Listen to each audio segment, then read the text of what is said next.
नमस्कार, आप देख रहे हैं कबीर न्यूज ऋचा कमल के साथ। सभी को राष्ट्र निर्माता डॉक्टर भीमराव अंबेडकर जयंती की हार्दिक शुभकामनाएं। आज आपको बताते हैं कि हिंदू कॉन्फ्रेंस जो 25 सितंबर 1932 को आयोजित हुई थी, उसमें बाबा साहेब ने क्या कहा था पूना पैक्ट के बारे में, क्या कहा था महात्मा गांधी के बारे में, क्या कहा था तेज बहादुर सप्रू, राजगोपाल मदन मोहन मालवीय, हिंदू धर्म और उसकी एकता पर।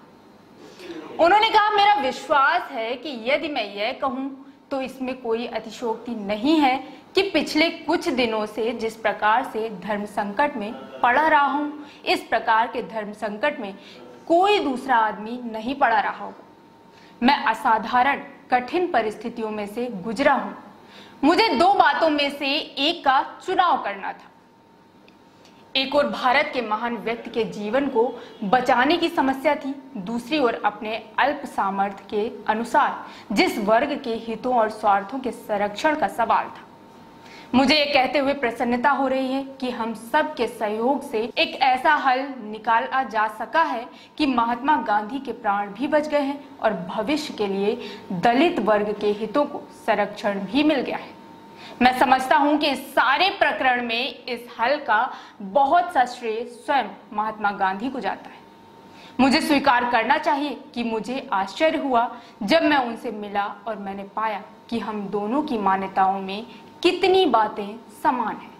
वास्तव में जब भी गुत्थी उनके सामने उपस्थित की गई और सर तेज बहादुर सप्रू ने आपको बताया ही है कि उनके सामने नाजुक स्थितियां हैं, मुझे देखकर हैरानी हुई कि गोलमेज सम्मेलन के समय जिस आदमी ने इतने विरोधी विचार व्यक्त किए थे, उसी आदमी ने दूसरे पक्ष का समर्थन न कर मेरे पक्ष का समर्थन किया। मैं महात्मा गांधी का कृतज्ञ हूं कि उन्होंने मुझको एक बहुत नाजुक परिस्थितियों में से बाहर निकाल लिया। मुझे एक ही अफसोस है, महात्मा गांधी जी ने गोलमेज कॉन्फ्रेंस के समय भी यही रुख क्यों नहीं अपनाया। यदि उन्होंने मेरे दृष्टिकोण के साथ ऐसा उदारतापूर्ण व्यवहार उस समय किया होता तो इस संकट में से नहीं गुजरना पड़ता। जो हो, यह सब बीती बातें हैं। मुझे हर्ष है कि आज मैं यहाँ इस प्रस्ताव का समर्थन करने के लिए उपस्थित हूँ, क्योंकि समाचार पत्रों में यह संदेश व्यक्त किया गया है कि संभव है इस समझौते को सारे दलित वर्ग का समर्थन न मिले। मैं स्पष्ट कर देना चाहता हूं कि जहां तक मेरा संबंध है और जहां तक उस पार्टी का संबंध है जो मेरे साथ है, मुझे विश्वास है कि अन्य मित्र वहां उपस्थित हैं। मैं उनकी ओर से भी बोल रहा हूं कि हम उस समझौते का पालन करेंगे। इस विषय में किसके मन में कोई संदेह नहीं होना चाहिए। हमें चिंता है तो बस इस बात की कि क्या हिंदू जाति इस समझौते का पालन करेगी। हम अनुभव करते हैं कि दुर्भाग्य से हिंदू जाति एक इकाई नहीं है, बल्कि यदि मैं कह सकूं तो छोटे छोटे नाना वर्गों का एक संघ है। मैं आशा और विश्वास करता हूं कि हिंदू जाति इस समझौते को एक पवित्र समझौता मानेंगे और उसका पालन करते समय अपनी इज्जत को बट्टा नहीं लगने देंगे। एक छोटी सी बात है जो मैं कहना चाहूँगा। मैं सभी मित्रों का बहुत कृतज्ञ हूँ जिन्होंने इस बातचीत में हिस्सा लिया, लेकिन मैं खास तौर पर सर तेज बहादुर सप्रू और श्री सी राजगोपालाचारी का नाम लेना चाहता हूँ। बिना सर तेज बहादुर के शायद हमारी गाड़ी बहुत जगह अटक जाती।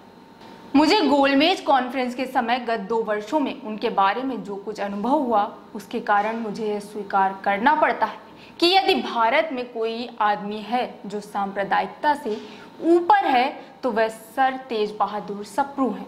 उनकी औचित्य प्रियता और न्याय प्रियता के ऐसे अल्पमतों को जो नए विधान व अपने अपने संरक्षण खोजने में परेशान हैं, हमेशा राहत मिली है। मुझे अपने मित्र श्री राजगोपालाचारी का नाम जरूर लेना चाहिए। उन्होंने ऐसे समय में हमारी सहायता की जब शायद बातचीत बिल्कुल टूट चुकी थी। यदि उनकी सूझबूझ का सहारा ना मिला होता तो कदाचित ये समझौता कभी नहीं हुआ होता। मुझे पंडित मदन मोहन मालवीय का कृतज्ञ होना चाहिए, क्योंकि इस बातचीत में जब गर्मी आई और एक दूसरे पर छींटाकशी की गई तो ऐसे समय में उन्होंने अपने औदार्य और सहनशीलता को हाथ से नहीं जाने दिया। कम्युनल अवार्ड में जो परिवर्तन स्वीकार किया गया है वह इसीलिए क्योंकि इस बात पर जिद की गई थी कि सांप्रदायिक प्रतिनिधित्व जातीय हितों के विरुद्ध है। मुझे स्वीकार करना चाहिए कि मैं अभी भी इस मत को नहीं मानता। मैं ये बात स्पष्ट रूप से समझ सकता हूं कि सांप्रदायिक प्रतिनिधित्व बहुहितों में नहीं हो सकता, लेकिन अभी भी मैं इस मत को नहीं मानता कि अल्पमत के लिए पृथक प्रतिनिधित्व हानिप्रद है। मैं विश्वास नहीं करता कि सम्मिलित चुनाव मात्र से दलित वर्ग को हिंदू समाज में खपा देने की समस्या का अंतिम इलाज हो जाएगा। चुनाव संबंधी कोई भी व्यवस्था बड़ी समस्या का हल नहीं हो सकती। उसके लिए राजनीतिक समझौता मात्र पर्याप्त नहीं।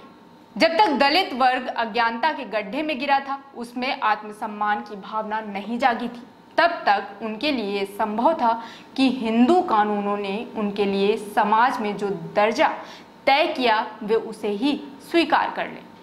लेकिन ज्यों-ज्यों वे शिक्षित होंगे त्यों-त्यों वे उन कानून को सहन न करेंगे और उनके हिंदू समाज से दूर चले जाने का खतरा उत्तरोत्तर बढ़ता चला जाएगा।